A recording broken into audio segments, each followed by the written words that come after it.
The main argument against the possibility of our existence after death is the claim that no one has ever returned from the otherworld. It is hard to dispute this. However, in recent years, many studies have emerged describing the experiences of patients who have gone through a state of clinical death. These individuals found themselves on the threshold between life and death but managed to return, as explained by physicist and professor Werner Schiller.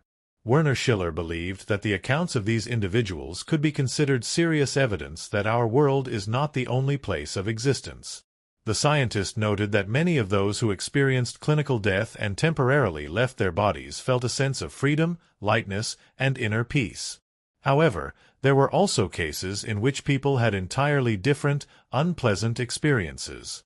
Werner Schiller dedicated several scientific publications to this topic. To him, it seemed as though one was falling into the depths. The scientist emphasized that, in most cases, those who experienced a state close to death described their impressions as positive. For example, he referred to the story of the well-known clairvoyant Arthur Fordyce. To ease Arthur's last days, his relatives knew that he only had a few days left to live. "When I was lying in a hospital room in Florida, I lost consciousness, and the next moment I felt myself floating above my bed. My body appeared to me as an ordinary object, which I looked at indifferently. I felt incredible calmness. At the same time, I was both in the room and in an amazingly picturesque green valley," Arthur Fordyce recounted. In this valley, he met people he had known during his lifetime, but who had already departed from the earthly world. Ford mentioned that it was difficult to recognize some people because their appearance had changed significantly. Those who had died at an advanced age appeared noticeably younger, while children who had passed away at a young age appeared as adults. Arthur Ford was very surprised that, in the beautiful Green Valley, he did not meet the relatives he had expected. Later, he learned that they were in lower realms. At some point, the valley disappeared, and Ford found himself in an unfamiliar building, surrounded by strange beings. "I understood that these beings were discussing my life," Arthur recalled. "One of them explained that I had not done everything I was destined to do on Earth. That's when I realized I would be sent back to my exhausted, sick body," he shared. Reluctantly, he did not want to return, so he clung to the doorframe, but soon he felt himself falling into emptiness. At that moment, he awoke in the hospital room and saw a nurse standing next to him. Werner Schiller warned against associating all near-death experiences only with joy and encounters with deceased relatives. In some cases, people experienced extremely unpleasant sensations. Sometimes strange beings attacked them, pushed them, and accompanied their actions with terrifying laughter and deafening noise. As an example of unpleasant near-death experiences, Schiller mentioned the case of art professor Howard Storm. Before this incident, Storm considered himself an atheist.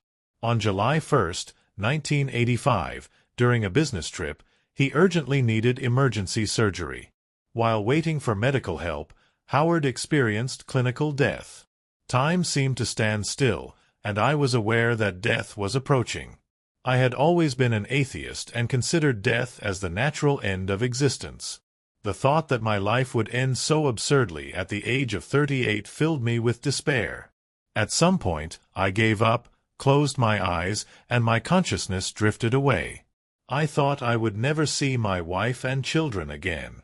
But suddenly, I woke up," Howard recounted. When he got out of bed, the pain disappeared, and his sensations became incredibly intense. As he moved around the room, he noticed the slightest changes in the air and perceived various scents. His perception of the world seemed all-encompassing, grasping everything around him simultaneously. These new sensations left him in complete confusion. Howard Storm was deeply unsettled by one simple fact. His wife, who was next to him, did not respond to his words. She neither seemed to hear nor see him. His astonishment grew when he noticed a body in the bed that remarkably resembled his own, further intensifying his bewilderment. After some time, he heard someone calling from outside the room and saw several people in the hospital corridor. However, the darkness was so dense that he couldn't make out their faces. He assumed they were doctors as he recalled one of them saying, "Hurry up, it's time to go, we're waiting for you, time is short." Storm followed these beings and felt as though several kilometers had passed. But then he realized he was no longer in the hospital.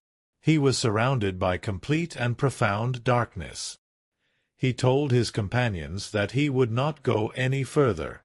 These beings began pulling and shoving him while terrifying laughter and noises echoed around him. At one moment, he heard his own voice repeating the words, "Turn to God." These words echoed repeatedly. Howard couldn't fully recall a single prayer. His consciousness was a jumble of curses, fragments of prayers, and individual verses of the Our Father. Nevertheless, he began reciting fragments of prayer texts. This triggered a violent reaction among the beings around him. They screamed loudly, claiming that God didn't exist. However, Storm noticed that as he continued speaking his words, the figures around him gradually disappeared into the darkness. Eventually, he was completely alone. After his return to life, he radically changed his life, gave up his career, and became a priest. He never regretted this decision, but was saddened that his old friends, who held scientific and atheistic views, turned away from him. Howard Storm is convinced that he was in hell, but not the hell depicted in images. It was a place shrouded in mist, where darkness prevailed and hostile beings dwelled. However, it is not a place where one is condemned to eternal torment. Those who remember God can find a way out, Werner Schiller believed. For me, death no longer holds any fear. I am certain that it is simply a transition to another world. This is the revelation of Soviet physicist Vladimir Efremov, who ventured beyond life. He was a renowned and respected scientist involved in the space mission of the first cosmonaut, Yuri Gagarin, and worked on spacecraft construction. Like many of his colleagues, Vladimir held atheistic views and likely would never have changed them if not for a significant event. One day, while at home with his family, he experienced a severe coughing fit. Chronic bronchitis had plagued him for a long time. After the episode subsided, he sat down on the sofa. His sister Natalia approached him first and asked if he was all right. At that moment, Vladimir lost consciousness and collapsed. Natalia immediately checked his pulse. It was gone. As a medical professional, she began administering first aid, trying to restore his heart activity. Minutes passed, and only after 7 minutes did Natalia feel Vladimir's heart begin to beat again, and he started breathing. "We thought you had left us, that it was the end," she said as her brother regained consciousness. After resting and regaining his strength, Vladimir whispered with difficulty, "There is no end. There is life there too, but it is very different from here." Vladimir Efremov described in detail the events he experienced during the 7 minutes his heart had stopped. This account was published in a scientific journal. His colleagues who read the article claimed it would be impossible to fabricate such a story. Vladimir had an impeccable reputation in scientific circles. As the physicist attempted to take his last breath, he realized his life was ending. But suddenly, he felt a sense of lightness and weightlessness, as if nothing concerned him any more. His consciousness remained clear. He compared this state to the carefree feeling of a child or the sensation of flying in a dream. He seemed to be flying through a massive tunnel, feeling no physical body but perceiving everything around him with clarity. He attentively listened to what was happening around him. There was no fear or anxiety. On the contrary, he was filled with a profound sense of peace and joy. Everything around me seemed new and fascinating. My consciousness grasped everything simultaneously. Time and space disappeared. The world seemed to transform into a tunnel filled with soft light that cast no shadows. On the walls of the tunnel, I saw structures resembling irregular reliefs. It was impossible to determine where the top or bottom was, Vladimir Efremov recalled. He noted that during his flight through the tunnel, he could think, observe, and remember what was happening. "If I can think, then I exist," he thought. The scientist maintained control over himself and could even turn back and revisit the landscapes he had flown through. These landscapes resembled mountainous terrains. While in the tunnel, Efremov observed another astonishing phenomenon. He suddenly realized that he had complete knowledge of the world he had just left. It seemed as if he had transcended all earthly concepts familiar to him. At some point, he thought about his old television set that needed repair. Vladimir could see it simultaneously from every angle, knew its structure down to the smallest detail, and even knew where the ore used for its components had come from. He also learned about the people involved in its production, their families, and their personal problems, including small everyday matters. Vladimir noticed a defective part in the television and knew it needed replacement.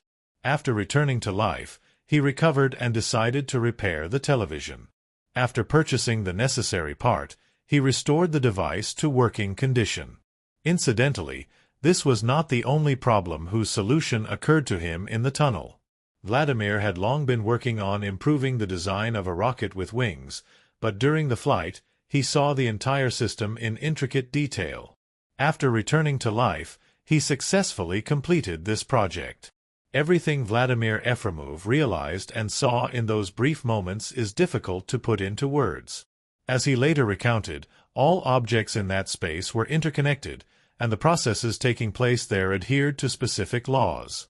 A person could influence the surroundings there with just a thought. Vladimir altered the relief of the tunnel he was moving through and transformed the shapes of the objects around him.